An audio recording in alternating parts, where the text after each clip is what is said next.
जय श्री माता जी।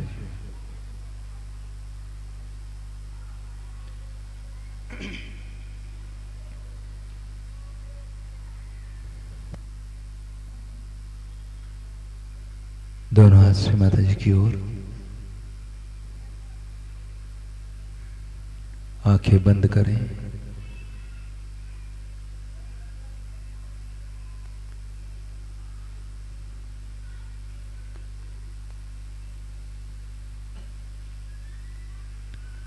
अपने चित्त को उंगलियों के अग्रभाग पर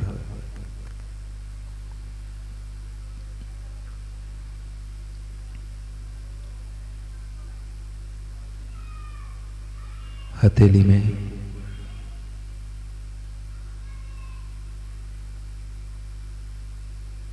और सहस्रार पर रखें।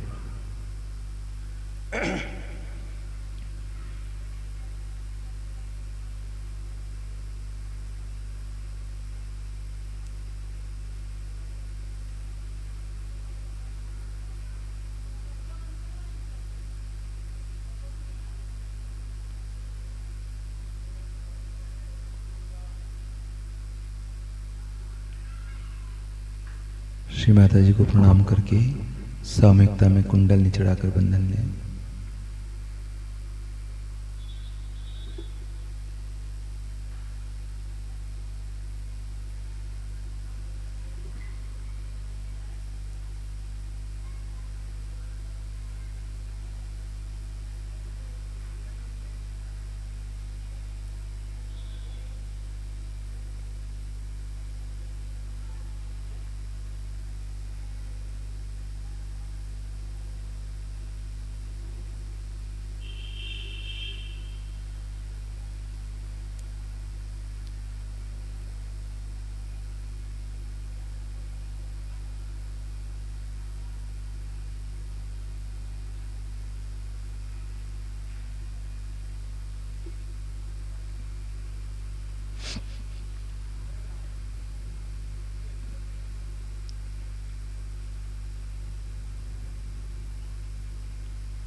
तीन महामंत्र गणेश मंत्र।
विमला देवे नमो नमः। प्रार्थना करें श्री माता जी, हम सब आपके श्री चरणों में सामूहिक ध्यान हेतु बैठे हैं माँ। कृपा करके आप यहाँ पधार कर विराजमान होइए एवं हम सभी का सामूहिक ध्यान करा दीजिए।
श्री माता जी का वेलकम करेंगे अपनी जगह पर खड़े होकर।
स्वागत आगत स्वागतम, हम सब करते स्वागतम। आज हमारे बीच पधारे श्री माता जी आप ही तारे। आज हमारे बीच पधारे श्री माता जी आप ही तारे। झुमझुके झुमझुके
शक्ति माता जी श्री निर्मला देवी की जय।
हे आदि माँ हे अंति माँ, हे आदि माँ हे अंति माँ, हे आदि माँ हे अंति माँ, जीवांजलि दे तू दिले, जीवांजलि दे तू दिले, कल्पद्रुमा हे आदि माँ हे अंति माँ, हे आदि माँ हे अंति माँ।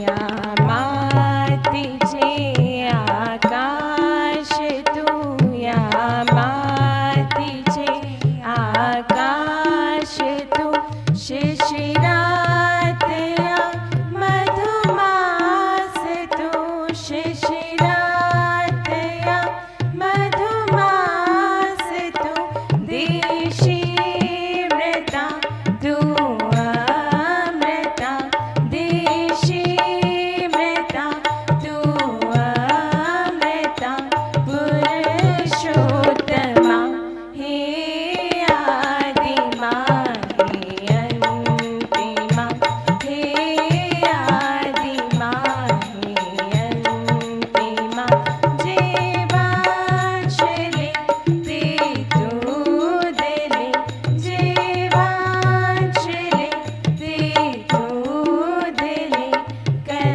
कल्पद्रुमा हे आदि माँ हे अंति माँ, हे आदि माँ हे अंति माँ।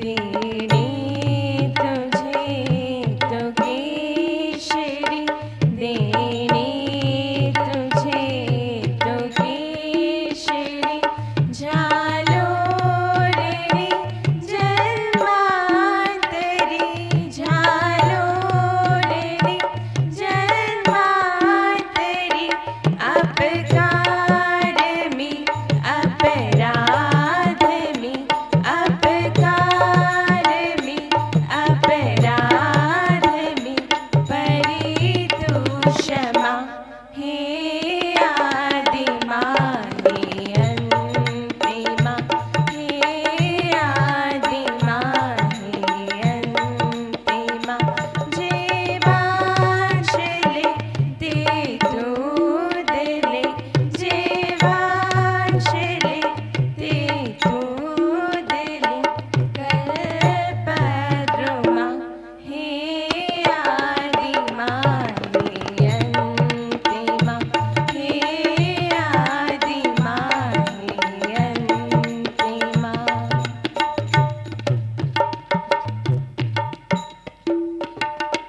देने जरी अमचारी,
सीधा हाथ जमीन पर रखें।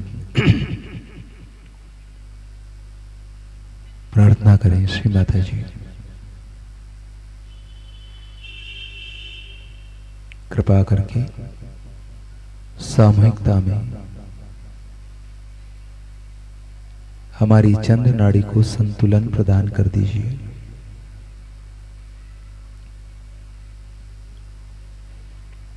इसमें जो भी रोग है, विकार है, असंतुलन है, कृपा करके उसे भूमि मां में निकाल दीजिए।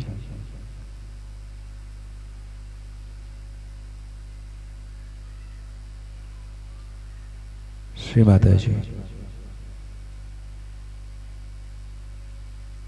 कृपा करके सामूहिकता में हमारी चंद्र नाड़ी को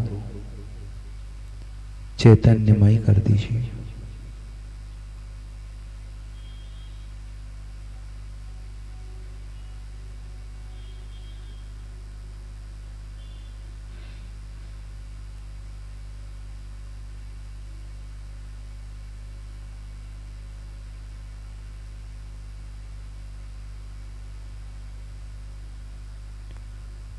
सीधा श्री माता जी की ओर उल्टा हाथ आकाश की तरफ। प्रार्थना करेंगे श्री माता जी, कृपा करके सामूहिकता में हमारी सूर्य नाड़ी को संतुलन प्रदान कर दीजिए। इसमें जो भी रोग है, विकार है, असंतुलन है, उसे आकाश तत्व में निकाल दीजिए।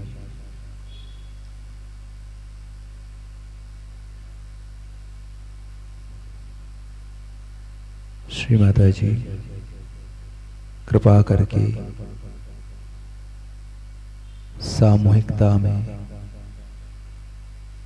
हमारी सूर्य नाड़ी को चैतन्यमय कर दीजिए।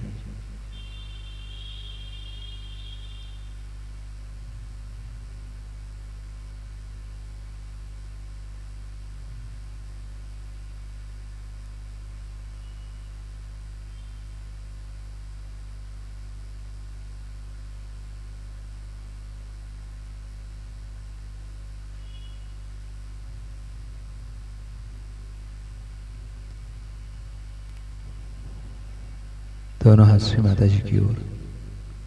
प्रार्थना करें श्री माता जी, कृपा करके हम सबको हमारा संतुलन प्रदान कर दीजिए। हम सबको भूत भविष्य से हटाकर वर्तमान में ले आइए।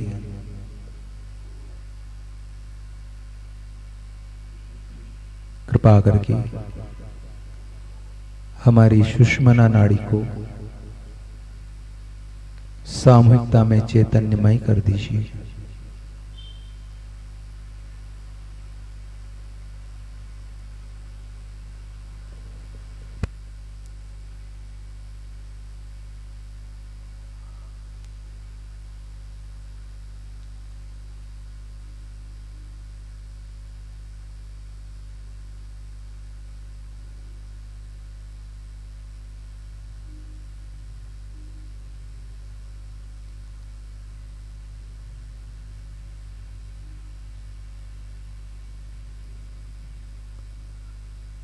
सीधा हाथ जमीन पर, उल्टा हाथ श्री माता जी की ओर।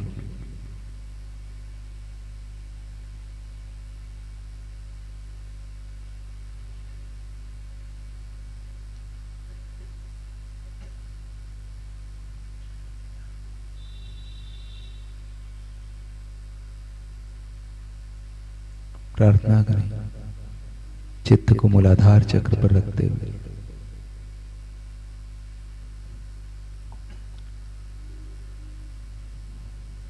प्रार्थना करेंगे श्री माता जी, सामूहिकता में हमारे मूलाधार चक्र को चैतन्यमय कर दीजिए। श्री माता जी, हम सब यदि जाने अनजाने में श्री गणेश के विरोध में कोई कार्य हुआ हो तो उसके लिए क्षमा मांगते हैं। कृपा करके सामूहिकता में हम सभी को श्री गणेश जी के गुण एवं शक्तियों से आशीर्वादित कीजिए।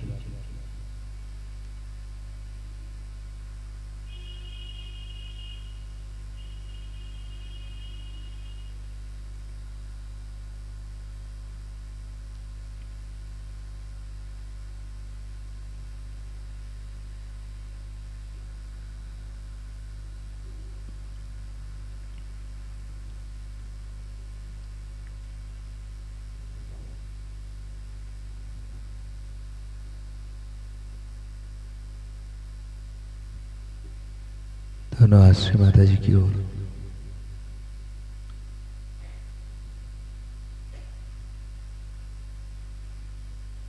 उल्टा हाथ लीवर पर रखें।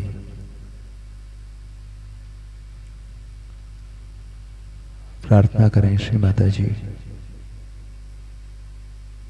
कृपा करके हमारे चित्त को चैतन्य में लीन कर दीजिए। हमारे चित्त को चैतन्यमय कर दीजिए।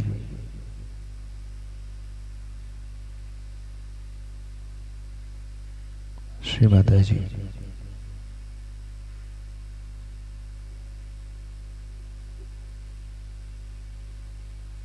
हमारे चित्त में शांति, आनंद, संतोष, प्रसन्नता प्रदान कीजिए।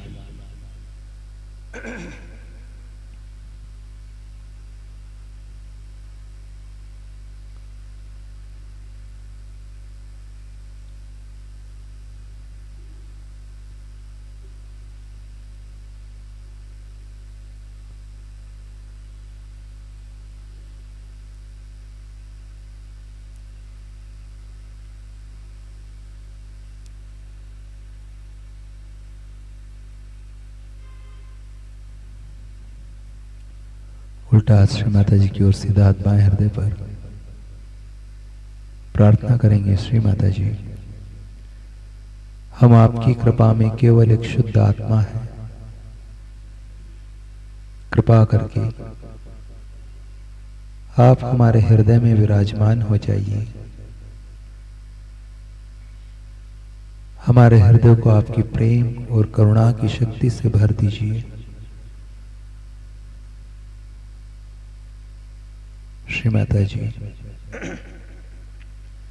हमारी आत्मा को हमारी बुद्धि में स्थापित कीजिए।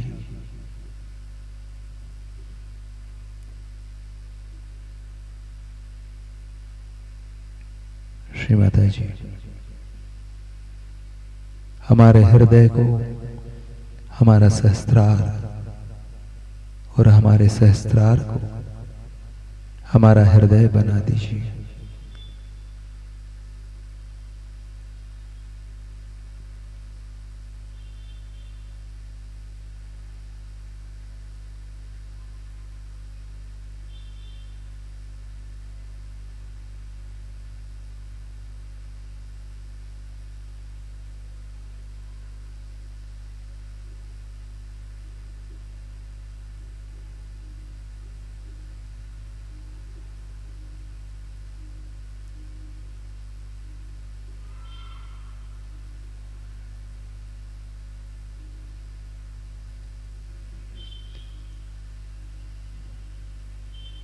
इसी हाथ को सहस्त्रार पर रखें। प्रार्थना करें श्री माता जी हम आपका आवाहन हमारे सहस्त्रार में करते हैं। कृपा करके आप हमारे सहस्त्रार में पधारिए। हमारे ब्रह्मरंध्र का भेदन कीजिए। हमें निर्विचारिता से निर्विकल्प की ओर ले जाइए। श्री माता जी कृपा करके हमारे आत्म साक्षात्कार को दृढ़ कीजिए।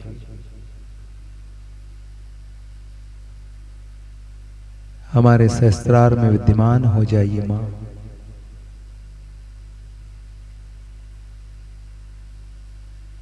सहस्त्रार स्वामिनी का मंत्र ले।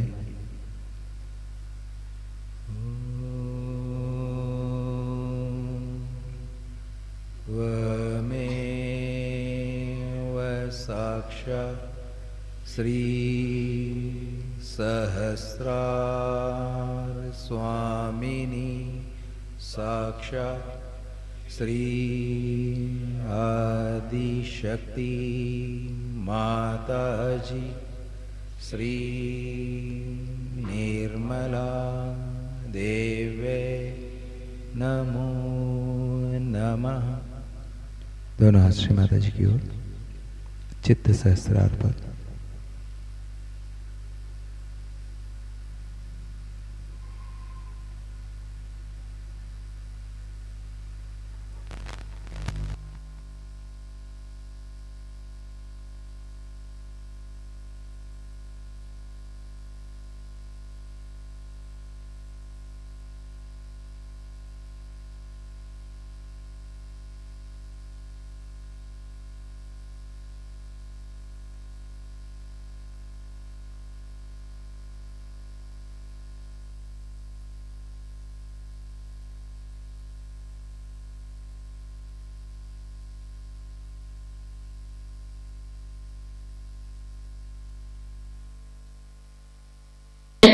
उनके प्रति भी कोई आदर नहीं रखते, उनको किसी भी चीज के प्रति आदर नहीं होता।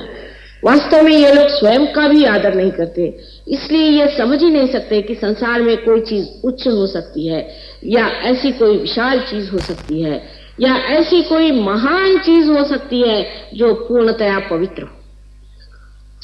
हमारे सामने इतने संतों के उदाहरण होते हुए भी हम लोग भूल जाते हैं कि जब वो इस संसार में आए तो वो अपने लिए नहीं आए, क्योंकि उनको क्या करने का था।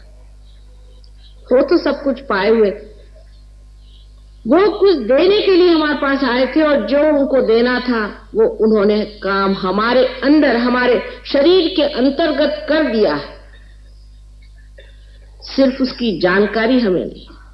बाह्य से हम जरूर उनके गुण गाते हैं, उनके गाने गाते हैं, उनकी प्रशंसा करते हैं, लेकिन हम इससे अभी अभिज्ञ हैं। अभी तक हमने ये जाना ही नहीं कि वो स्वयं हमारे अंदर बसे हुए इस कार्य के लिए तत्पर है। एक बार कुंडलिनी का जागरण होने दीजिए, तभी ये कार्य होगा। संस्कार की सुंदर व्यवस्था ऐसी है कि अगर आप अपने ब्रेन को काट दें और ट्रांसफर सेक्शन में उसे देखें तो वास्तविक ऐसे दिखाई देगा जैसे कि कमल की पंखुड़ियां इस तरह से चारों तरफ लगी हुई। संस्कार की दूसरी कमाल संसार में आप देखिए कि श्रीफल माना जाता है, देवी का फल, जिसे हम लोग नारियल कहते हैं। इसकी तुलना हर बार अपने ब्रेन से होती है। आपको आश्चर्य होगा कि ऋतंभरा प्रज्ञा ऐसी है कि आप नारियल के पेड़ के नीचे या हजारों पेड़ों के नीचे सो जाइए, आज तक कहीं भी ऐसी वारदात नहीं हुई कि नारियल का पेड़ किसी पशु पर या किसी मनुष्य पे गिरा। क्या आप इस कमाल से परिचित हैं? जब तक आप समुद्र के किनारे नहीं जाएंगे तब तक आप इस कमाल को नहीं देख सकते। और समुद्र में भी एक कमाल देखिए कि नारियल के पेड़ जो समुद्र के किनारे में होते हैं, हालांकि इतनी जोर की हवा और बरसात और मानसून का थपेड़ा होते हुए भी सारे नारियल के पेड़ उस समुद्र के ओर झुक जाते हैं, क्योंकि वो हमारा गुरु तत्व है। क्योंकि वो हमारा गुरु है, इसलिए उसके आगे झुके रहते हैं, नतमस्तक रहते हैं। उनकी समझ सहज और नैसर्गिक है, नेचुरल है, और हमारी समझ अभी बहुत ऊंची होने के कारण इतनी नैसर्गिक नहीं रही। हम जरूरत से ज्यादा कुछ लंबे हो गए। अगर आप जरूरत से ज्यादा लंबे हो जाइएगा तो बहुत सी चीजें जो पाने की है कभी कभी खो जाती है, या अगर जरूरत से ज्यादा नाटे हो जाइए तो भी वो चीज खो ही जाती है। इसका मतलब यह है कि जब तक आप मध्य मार्ग में नहीं रहेंगे तब तक आपकी कुंडलिनी का जागरण बड़ा कठिन कार्य। लेकिन तो भी आजकल परमात्मा की कृपा इतनी जबरदस्त है, इतनी अनुकंपा उनकी बह रही है, मैं स्वयं आश्चर्य करती हूं कि हजारों लोग एक साथ पार हो जाते हैं। हालांकि इसके बारे में भृगु मुनि ने अपनी नाड़ी ग्रंथ में लिखा था कि ऐसा होगा और सबकी बीमारियां अपने आप ठीक हो जाएगी, सबकी तकलीफें दूर हो जाएंगी और कुंडलिनी सहज में ही जागृत हो जाएगी। आप सोचिए कि इस देश में भृगु मुनि का इतिहास में कौन सा समय कहते हैं, लेकिन हजारों वर्ष पूर्व भृगु मुनि हो गए और उन्होंने भी कुंडलिनी के बारे में बताया था कि सहज में ही कुंडलिनी जागृत होगी। इसका मतलब वे जानते थे। लेकिन हम हमारे देश के जो लेखक हैं, हमारे देश के जो प्रवक्ते हैं, दृष्टा हैं, बड़े बड़े ऊंचे संत साधु हैं, इतने ही नहीं यहाँ के जो अवतरण हो गए उनके बारे में कितना जानते हैं। आज ही किसी ने पूछा कि मां, शिवरात्रि में क्या महत्व है, क्या शिव जी का जन्म हुआ था? शिव जी का जन्म तो होता नहीं, क्योंकि जो सदाशिव हैं उनका जन्म होने का कोई मतलब ही नहीं लगता। लेकिन शिवरात्रि का अर्थ यह है कि यह महारात्रि, जिस वक्त सारा संसार परब्रह्म स्थिति में सो रहा था, यह महारात्रि परब्रह्म सो रहा। जैसे हम सो जाते हैं तो हमारी सृष्टि सारी हमारे साथ सो जाती है, इसी प्रकार यह सारी सृष्टि सो गई, ये महारात्रि थी।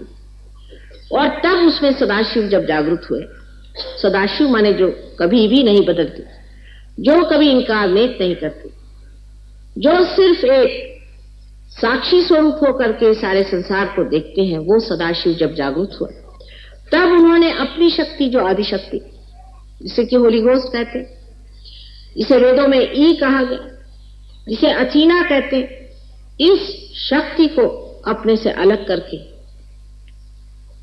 और कहा कि तुम सृष्टि की रचना करो। इसलिए शिवरात्रि आज मनाई जाती है कि आज की रात्रि के बाद शिव जी जागृत हो गए, सदाशिव जागृत हो गए। यही सदाशिव जब हमारे हृदय में आत्मा स्वरूप प्रकाशित होते हैं तो इसे शिव कहा जाता है। उस वक्त बहुत से लोग अज्ञान में उपवास करते हैं। शिवरात्रि के दिन उपवास करने का तुक समझ में नहीं आता, क्योंकि जिनको यही मालूम नहीं कि शिवरात्रि के दिन क्या चीज हुई। यहां तक लोगों ने पूछा कि क्या उस दिन शिव जी की मृत्यु हो गई थी? जो अनंत है उनकी मृत्यु कैसे हो सकती? इतने हम लोग अज्ञानी हैं कि उस दिन हम उपवास करते हैं जिस दिन वो जागृत हुए थे। आज हमारे अंदर वो आत्मा जागृत होने का समय आया। हम लोग भी एक महारात्रि में डूबे हुए थे, एक महारात्रि जिससे ये घोर कलयुग छाया हो, एक महारात्रि है। और इस महारात्रि में जागृत होने के लिए आप आज सम्मुख बैठे हुए हैं। आपके अंदर बसा हुआ आत्मा आज जागृत होना चाहिए। ये आत्मा सच्चिदानंद स्वरूप, सच्चित आनंद। सत माने ये कि आप सत्य को जानते हैं। अभी तक आपने सत्य को नहीं जाना। अभी तक जो जाना है वो सब भ्रम। जैसे कि एक आदमी आपके सामने आकर खड़ा हुआ और आप उसे देखते ही सोचते हैं कि आप कितना अच्छा आदमी है। अगर उसने आपके सामने गिड़गिड़ाना शुरू कर दिया, साहब देखिए मैं इतना अच्छा आदमी हूँ, मैंने इतनी अच्छाई की और इस आदमी ने मेरे साथ इतना जुल्म किया, आप उस पर ढह पड़े। हो सकता है कि वो किसी जेल से छूटा हुआ चोर हो सकता है वो आपको लूटने के लिए आया हो या आपको मर्डर करने के लिए आया। आप जान नहीं सकते कि आदमी कौन है, क्योंकि आप सत्य को जानते हैं। सत्य को जानने का मतलब यह होता है कि आप उस चीज को जाने जो सब चीजों का सार और तत्व है।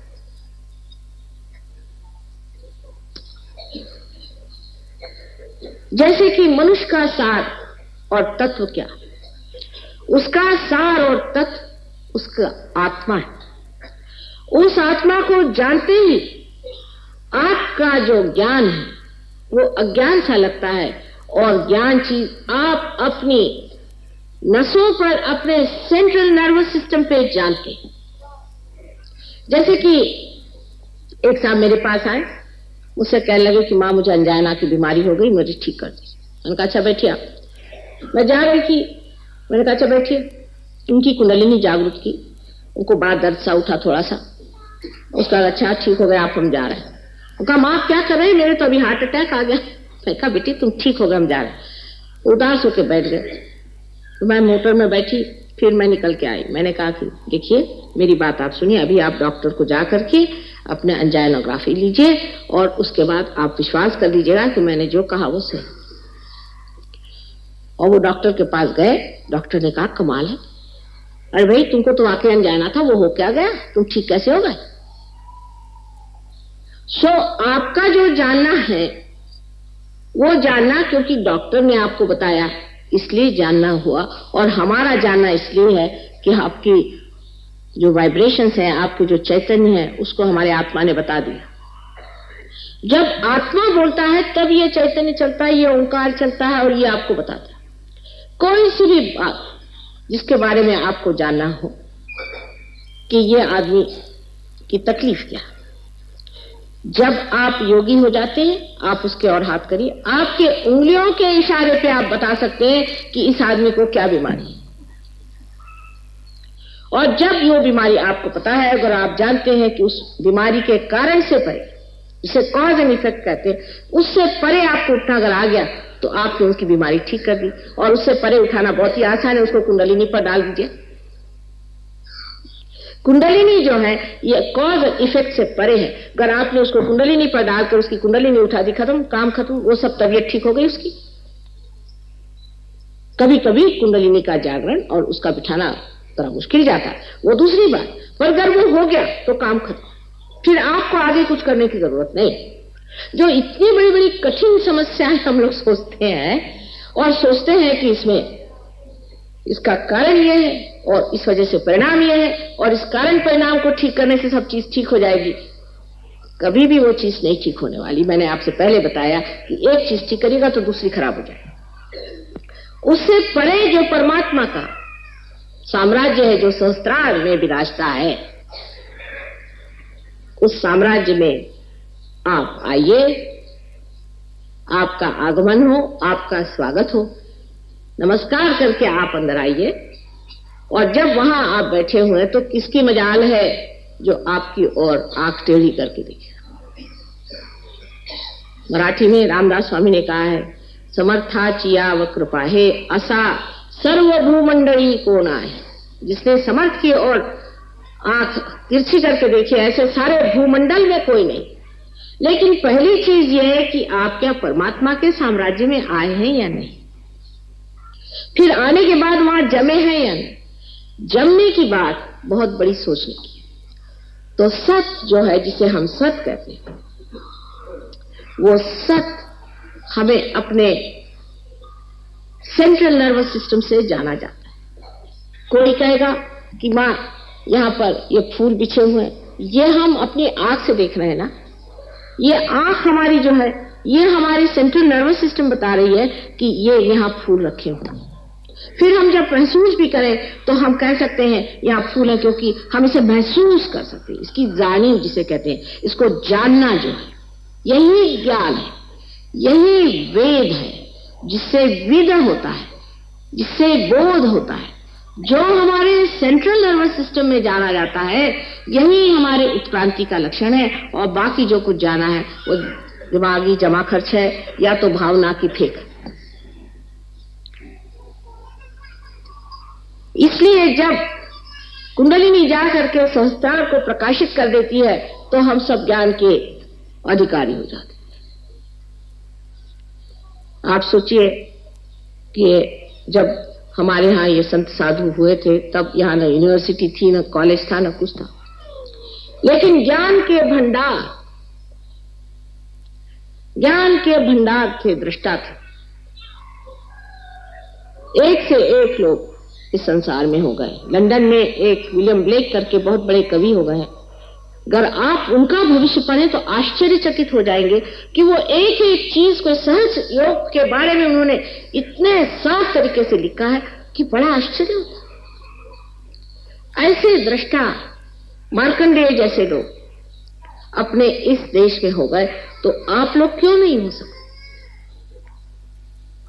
शुरुआत में जरूर एक ही मछली पानी से बाहर निकली थी, उसके बाद 10-12 निकली हुई, फिर 1,000 निकली हो, फिर उसके बाद न जाने कितनी मछलियां उससे निकल करके आज मानव स्थिति में बैठी हुई। उसी प्रकार अनेक वर्षों से हम लोगों ने तपस्या की हुई है, परमात्मा से योग मांगा है, मेहनत की है, और आज सर्वसाधारण मनुष्य बन करके संसार में आए हैं, और आज उसको प्राप्त करने की जो आपकी इच्छा है, ये आपका हक है, और वो आपका हक पूरा होना होगा। जो साधु संतों ने कहा है, जो इन अवतरणों ने कहा है, वो सब सच करके दिखाना होगा। उसके लिए एक ही बस शर्त है कि कुंडलिनी का जागरण होकर के आपके अंदर वो प्रकाश जागृत हो जो कि आपके नस नस में बहे, और आप जाने कि आप योगी जन हो गए। योगी जन हुए बगैर कोई सी भी बात समझाई नहीं जाती। तो आप सत्य हमारे मुंह से जो सुन रहे हैं वो सत्य है या नहीं, ये जानने के लिए भी आपको योगी जन होना चाहिए। क्योंकि हम जो कह रहे हैं हो सकता है झूठ कह रहे हैं, लेकिन अगर आप योगी जन हैं तो बस आप हाथ फैला करके जान सकते हैं कि आपके अंदर चैतन्य की लहरियां बह रही हैं, और आप समझ सकते हैं कि ये सच बात है। आप ये सवाल पूछे कि संसार में परमात्मा है या नहीं। परमात्मा है, इसलिए आपके अंदर चैतन्य की लहरियां बहना शुरू हुई।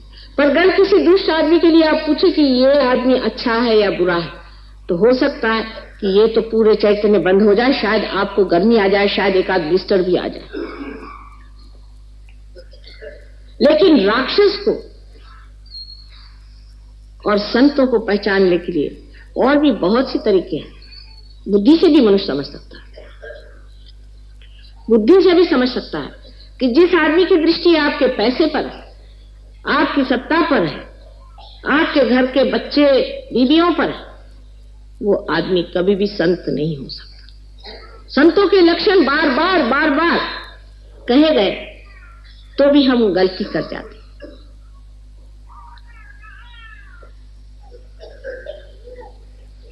इसलिए पहले सत्य को जानने के लिए कुंडलिनी को हमारे संस्कार में प्रवेश करके उसको प्रकाशित करना चाहिए, जहां ये 1000 पंखुड़ियां जागृत होकर के सुंदर कलियों के जैसे, पंखुड़ियों जैसे सुंदर नृत्य करें। इसे आप देख अभी नहीं सकते, बाद में आप देख सकते, क्योंकि जब आपको हो जाते हैं, जब आप स्वयं ही प्रकाश होते हैं, तो आप प्रकाश कैसे देखेंगे?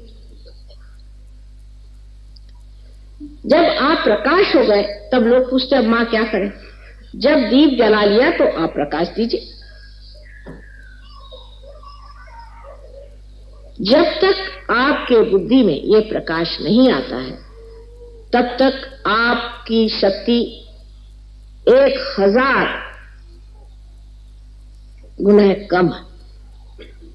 मैं तो कहूं कि इसका कोई अंत नहीं, फिर अनंत तक है शक्ति। पर उससे पहले इतनी सी जो शक्ति है, जैसे कि एक बरगद का पेड़ एक छोटा सा बीज होकर के अंत में इतना बड़ा पेड़ हो जाता है, उसी प्रकार जो मनुष्य की बुद्धि अपने को इतनी छोटी और सीमित लगती है, वो इस कदर बढ़ जाती है कि उसकी शाखाएं फिर चारों तरफ उतर उतर के उसे और विस्थापित करते जाती है। यह परमात्मा का सत्य स्वरूप है, आत्मा का सत्य स्वरूप है। आत्मा सत्य को बताता है, लेकिन सहयोग में जरूरी है कि आपकी बैठक होनी चाहिए। अब आपने म्यूजिक सुना, हिंदुस्तानियों को तो ये बात समझनी चाहिए कि म्यूजिक चीज जो है बैठक के बगैर नहीं होती, बैठक चाहिए। पार तो हो जाएंगे आप, ठीक है, पर उसके बाद अगर बैठक नहीं हो तो आप समर्थ नहीं हो सकते, आप पूरी तरह से इस पे प्रभुत्व नहीं पा सकते। इसके लिए बैठक चाहिए, अभ्यास चाहिए, और जब तक वो अभ्यास नहीं होगा आपके अंदर उसकी संवेदना, इस कदर नाजुक संवेदना, गहन संवेदना जागृत नहीं हो सकती, क्योंकि ये नसों से जाना जाएगा। और ये नसें आज तक जड़ रही, ये नस जब तक वो नवीन जागृति के नए आयाम में, डायमेंशन में जब तक नहीं जागृत होती, तब तक आप नहीं जान सकते। हमारे एक बार बहुत से लोग हमसे कभी कभी सोचते हैं कि ये इनको क्या पता होगा, ये तो बहुत सीधी लगती है। और एक साहब आए, कहने माए देखिए ये आपका फोटो कैसा है। मैंने कहा बिल्कुल गलत, मैं बता दूं किसने निकाला। उनका अच्छा बताइए। मैंने उस आदमी का नाम बता दिया जिसने ये फोटो निकाला। मैंने कभी देखा नहीं था, किसी ने भी नहीं। वो चक्कर में आ गए कि माँ तुमने कैसे जाना। मैंने कहा हम सबके चक्रों को जानते हैं, और उस चक्र को इस चक्र में जान रहे कि उसी पे सारा काम हो रहा है, इसका मतलब उसी आदमी ने फोटो खींचा। एक साहब हमें समझाने के लिए आए कि माँ आप बहुत सीधी हैं, आप जानती नहीं, ये बड़ा राजकारणी आदमी है और इससे संभल के रहिए और कुछ गड़बड़ कर सकता है। मैंने कहा अच्छा इतना ही बताना आपको? कहले हाँ। अच्छा आप सुनिए, आप में इसके बारे में क्या जानती हैं कि इसकी बीवी अपनी नहीं है, किसी ब्राह्मण की बीवी भगा के लाया है, और इसका बच्चा तो और इसका है, लेकिन ये बीवी दूसरे की। और सब उसका मैंने जो कच्चा चिट्ठा खोलना शुरू कर दिया तो वो आंखें फाड़ गई, देखने लगे कि माँ ने इस आदमी को तो एक ही बार देखा और इतना कैसे बता गई। पर यह बताना कोई बड़ी भारी बात नहीं, इसकी कोई जरूरत भी नहीं आपको, लेकिन आप ये बता सकते हैं कि आप में कौन सा दोष है। और जब आप सत्य हो जाते हैं तो असत्य से आप अलग हो जाते हैं। जैसे कि इस कपड़े पर अगर कुछ दाग लगा है और उस वक्त प्रकाश आ गया तो मैं इससे अलग सोचती हूं कि इसे कैसे साफ कर दिया जाए। इसी प्रकार आप अपने से अलग हट करके जानते हैं कि ये असत्य, ये हम नहीं ले सकते। जैसे आज एक साहब आए, कहले माँ मेरा आज्ञा चक्र आप ठीक कर दीजिए। मतलब क्या कि मुझे अहंकार हो गया, इसे आप निकाल दीजिए। अगर किसी आदमी को कह दीजिए कि आपको अहंकार है तो वो मार बैठेगा आप। लेकिन जिस वक्त आज्ञा चक्र में दर्द होने लग जाता है तो खुद ही कहते माँ मेरा आज्ञा जरा कृपया आप ठीक कर दीजिए, इस आज्ञा से मैं परेशान हूं। क्योंकि जो चीज आपकी दूषित है वो इशारा ही नहीं करती, कभी कभी दुखती भी है, कभी कभी बताती भी है, जताती भी है, और आपके उंगलियों पे आप जानते हैं कि आपको क्या शिकायत है, और आपको शिकायत से एकाकार नहीं। हम लोग योग प्राप्त होने से पहले एकाकार होते। कोई आदमी है, जैसे एक किस्सा है, आप लोग बहुत सीरियस हैं, इतनी सीरियसनेस की कोई जरूरत नहीं, हल्की तरह से प्रसन्न चित्त बैठना। परमात्मा का विषय सीरियस नहीं है, गंभीर है लेकिन सीरियस नहीं, प्रसन्न चित्त बैठे। तो एक साहब गए मिनिस्टर साहब से मिले, तो वहां एक साहब बैठे हुए थे, तो वो खूब कूद रहे थे। इनके समझ में नहीं आया। इनका साहब मतलब क्या, आपको हो क्या गया? कहले आपको पता नहीं मैं पिए हूं। कहा अच्छा मुझे नहीं पता था आप पिए हुए हैं, माफ कर दीजिए। ये जो हम अपने ऊपर चढ़ा लेते हैं कि किसी नौकरी में हो गए, किसी पोजीशन में हो गए, 2-4 पैसे इकट्ठे हो गए, उसका जो एक अभिमान ये अभिमान नहीं है, दुराभिमान। ये जो हमारे खोपड़ी पे लग जाता है, जिससे हम अजीब से होकर के पिए हुए घूमते हैं, ये छूट करके मनुष्य देखता है कि ये जो है ये बाह्य है। अपने बुद्धि का गुमान, अपने पढ़ने लिखने का गुमान, हर तरह के गुमान मनुष्य में चढ़ जाते हैं। वो तो बात बात पे घोड़े पे बैठ जाता है, घोड़ा है नहीं, घोड़े पे बैठा है। ये सब इस तरह से छूट जाता है जैसे कि प्रकाश में अगर आपने हाथ में कोई सांप पकड़ा तो उसे आप फेंक देते हैं, उसी तरह से सब चीज फेंक जाती है, कहना नहीं पड़ता। लेकिन उसकी क्रिया क्या घटित होती है कि आज्ञा चक्र पे जब कुंडलिनी चढ़ती है और वहां की देवता जब जागृत होती है, तो ये देवता हमारे दोनों ही ईगो और सुपर ईगो, जिसे कि मनस और अहंकार कहते हैं, दोनों को ही आपस में खींच ले, शोषित कर ले। और यहां पर ब्रह्म रंग में तालु की जगह ऐसी जगह बन जाती है कि कुंडलिनी खट से बाहर चली जाए।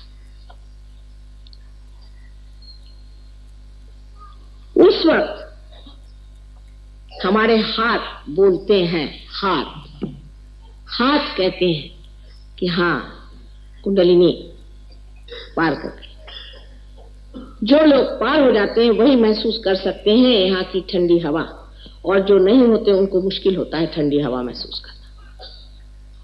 उसके बाद जब आपके किसी चक्र में दोष हो, अगर आपके विशुद्धि चक्र में दोष हो या अगर आपके नाभि चक्र में दोष हो, तो इन उंगलियों पे आप जान सकते हैं कि कहां पर हमारा दोष है। उसके बारे में आप सत्य जान सकते हैं। आप संसार की सारी बातों को जान सकते हैं। यहां बैठे बैठे आपके कोई रिश्तेदार हो, कोई हो, उनके बारे में आप जान सकते हैं, देश के बारे में जान सकते हैं, देश के नेताओं के बारे में जान सकते हैं, इलेक्शन के बारे में जान सकते हैं, चाहे जो भी जानना चाहे आप सब कुछ जान सकते हैं। लेकिन योग हो जाने के बाद मनुष्य का मन इन सब चीजों से हट करके परमात्मा की ओर लग जाता है। वो इन चीजों में उसको मजा नहीं आता। जब आपने सबसे ऊंचा अमृत पी लिया, फिर किसी गंदगी का पानी पीना आप पसंद नहीं करते, वो चीज अच्छी नहीं, उसमें कोई मजा नहीं आता। सारी चीज जिसे कहते प्रायोरिटीज आपके एकदम बदल करके आप दूसरे ही आदमी हो जाते हैं। क्योंकि जिस चीज में मजा आता है वही होता है। एक शराबी को देखिए, मैं तो ज्यादा नहीं जानती शराबियों के बारे में, लेकिन मैंने देखा है कि जब वो शराब पीता है तो बराबर शाम होते ही उसको याद आ जाती है, और फिर दुनिया में कुछ भी हो रहा हो सब छोड़ छाड़ करके वो बैठ जाते हैं अपना मसनद लगा के। और यही हाल एक योगी जन का है। जब मस्ती में आ गए तो एक तान वो उसी आनंद में डूबे रहते हैं, उसी शांति में समाये रहते हैं जो आत्मा की देन है। महाराष्ट्र के एक बड़े भारी कवि नामदेव, उनकी कविताएं ग्रंथ साहब ने, गुरु नानक साहब ने बड़े प्रेम से मराठी ही भाषा में लिखी। उसमें की एक कविता बहुत सुंदर है, जिसमें लिखा है कि एक छोटा बच्चा पतंग उड़ा रहा है। उसमें शब्द भी मराठी का है कि भरारी गगनाथ, माने ये कि जो आकाश में, भरारी को पता नहीं क्या शब्द होगा, कि जो आकाश में घूम रही है, और लड़का जो है वो खेल रहा है, वो सबसे बातचीत कर रहा है, हंस रहा है, लेकिन उसका चित्त पूरा उस पतंग की ओर है। यही योगी जन का किस्सा होता है कि सबसे बोलते रहे लेकिन चित्त उसका आत्मा की ओर है। दूसरी उन्होंने जो कविता की पंक्ति है उसमें लिखा है कि औरतें हैं, पानी घड़े में लेकर जा रही हैं, 4-4 घगनियां सर पे रखी हुई हैं, जल्दी जल्दी जा रही हैं, और आपस में मजाक भी हो रहा है, हंसी भी हो रही, बातचीत भी हो रही है। लेकिन सारा चित्त उनका अपनी घघरी पर। और तीसरा उन्होंने कहा कि एक माँ है, अपने बच्चे को गोद में लेकर के सारा काम कर रही है, घर का सारा काम कर रही है, सारा संसार का वो काम कर रही है, लेकिन उसका चित्त पूरी समय अपने बच्चे पर। यही कुंडलिनी, इसका सारा चित्त आप पर लगा हुआ, सारा विचार इसका आपके ऊपर में, और इतनी उत्सुक और उत्कंठा से इंतजार कर रही है कि कब मेरा बेटा इस और आएगा जहां वो अपने पुनर्जन्म को प्राप्त करे। उसको और कोई दुनिया की चीज नहीं चाहिए। उसका जब तक ये कार्य पूर्ण नहीं होता तब तक ये शुद्ध इच्छा जो आपके अंदर सुप्तावस्था में है उसको चैन नहीं। वो ढूंढती फिरेगी, इधर जा उधर जा, जंगल में जा, पैसे में खोज, उसमें खोज। आप जो जो गलतियां करेंगे बेचारी उससे आहत होती जाएगी, पर अंत में वो बैठी रहेगी कि एक दिन ऐसा जरूर आएगा जिस दिन सुबुद्धि से मेरा बच्चा इस योग को प्राप्त करे। तो आप आत्मा का जो स्वरूप है उस सत्य को जानते हैं। जैसा मैंने आपसे बताया कि संसार में 3 तरह के लोग होते हैं। एक तो तामसिक लोग जो कि झूठ को ही सत्य मान के उसके पीछे में अपनी जिंदगी बर्बाद करते थे, और दूसरे राजसिक कि जो झूठ और सच दोनों का फर्क ही नहीं जानते, उनको कोई चीज में गलती नजर नहीं आती। और तीसरे सात्विक होते हैं जो सत्य को पहचानते चलते हैं। लेकिन जब आप योगी जन होते हैं तो सिवाय सत्य के आप कोई चीज को पकड़ ही नहीं सकते, अछूत। जैसे रत्न पारखी लोग होते हैं कि हीरे को बराबर पहचान लेते हैं, ऐसे ही वो सत्य को एकदम पकड़ लेते। उदाहरण के लिए ईसा मसीह का देखिए कि जब मारी मगदलिनी एक बहुत निम्न स्तर की स्त्री थी, उसको लोगों ने पत्थर मारना शुरू किया, तब ईसा मसीह का इन औरतों से कोई संबंध बनता नहीं। तो जाके उसके सामने खड़े हो गए और कहा कि भाई, तुम में से जिसने कोई पाप नहीं किया हो वो पत्थर मारे, वो भी मुझे। और सबके हाथ रुक गए, क्योंकि वो इस सत्य को जानते थे कि इस औरत ने जो भी गलती की है और जो भी इसने अपने जीवन का बुरा किया हुआ है वो सब परमात्मा क्षमा करने वाले हैं, वही शिक्षा देने वाले हैं, और हम मनुष्य उसको क्यों दोष लगा।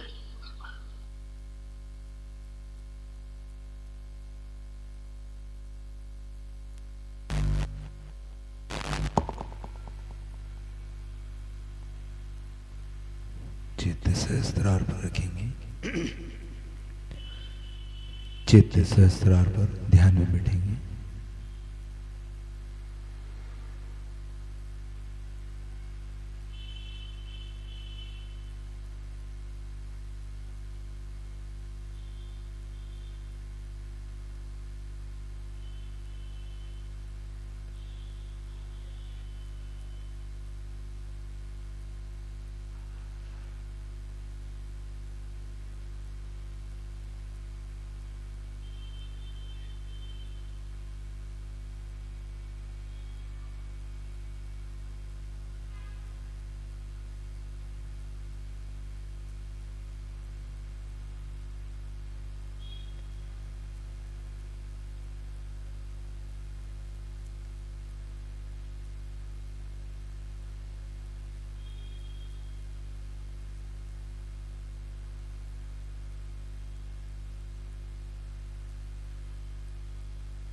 धीरे धीरे आंखें खोलकर श्री माता जी के चरणों को देखें।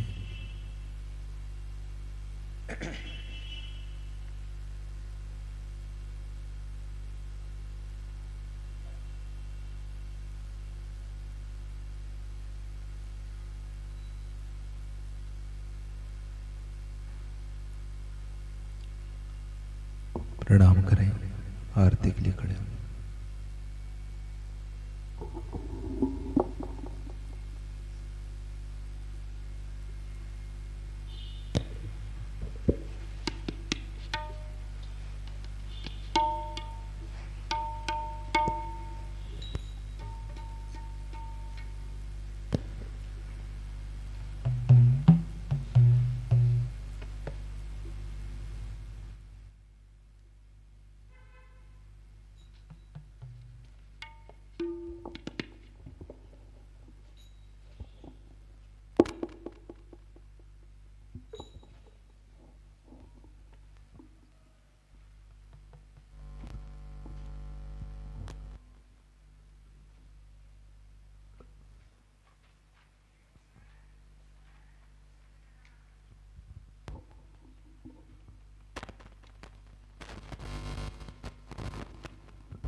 सबको दुआ देना माँ, सबको दुआ देना। जय निर्मल माता जी, जय निर्मल माता जी।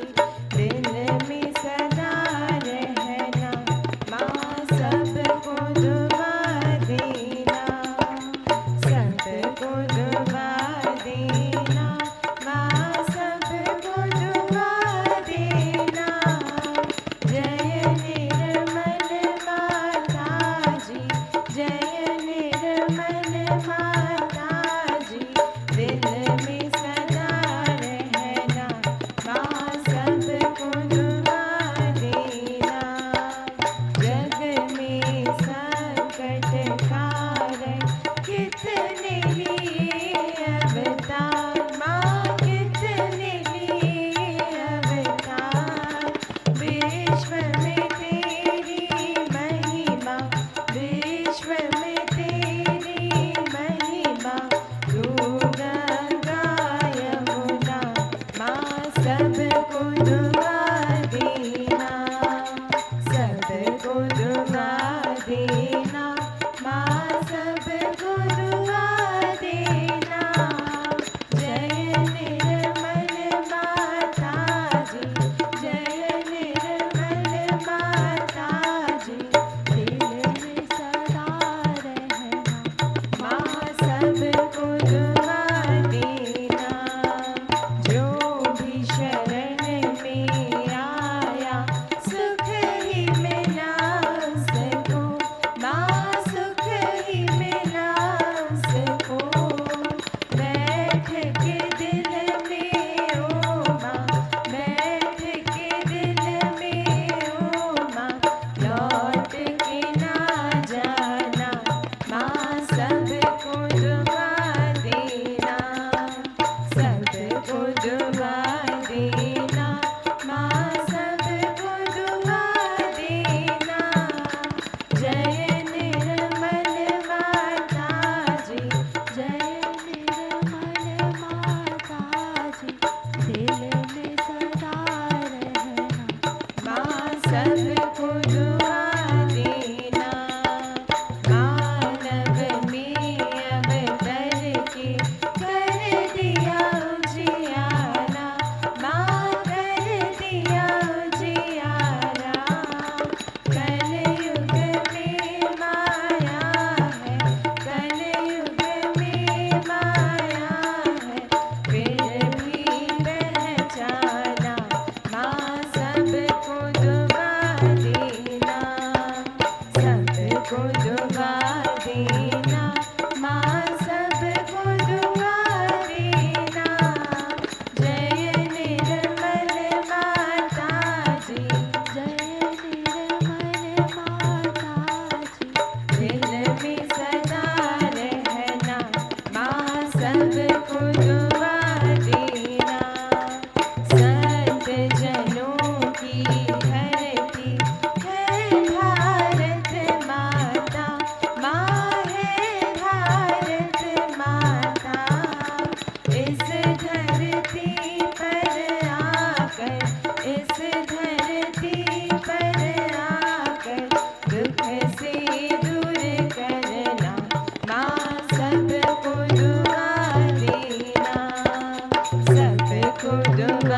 महा सरस्वती महाकाली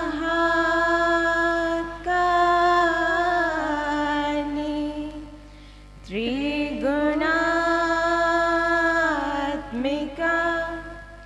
कुंडलिनी साक्षात्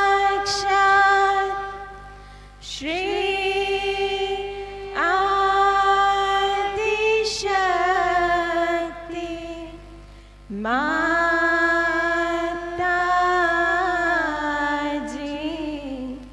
श्री निर्मला देवी नमो नमः। ॐ त्वमेव साक्षात् श्री कल्की साक्षात् श्री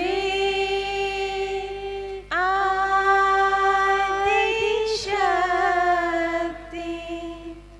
माताजी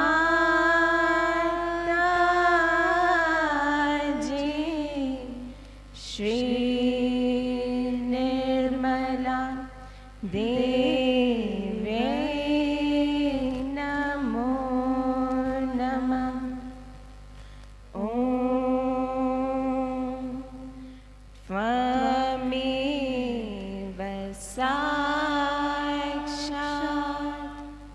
श्री कल्की साक्षात् श्री सहस्रार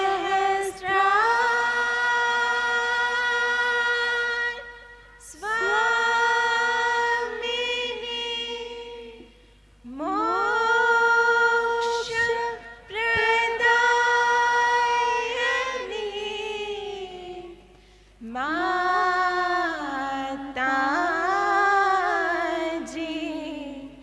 श्री निर्मला देवी नमो नमः।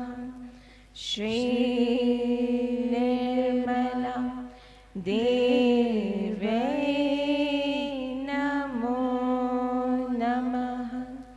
श्री निर्मला देवी नमो नमः। बोलो श्री आदिशक्ति माताजी श्री निर्मला देवी की जय।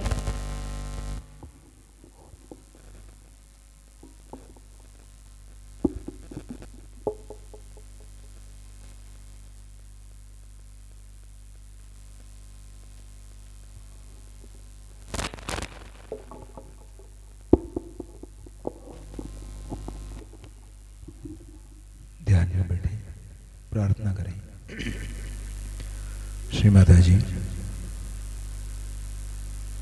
कृपा करके ध्यान एवं आरती के बाद का आशीर्वाद हम सभी को समस्त चक्र नाड़ियों पर प्रदान कीजिए और आपका यंत्र बनाइए।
से कुंडलनी चढ़ा के बंधन नहीं।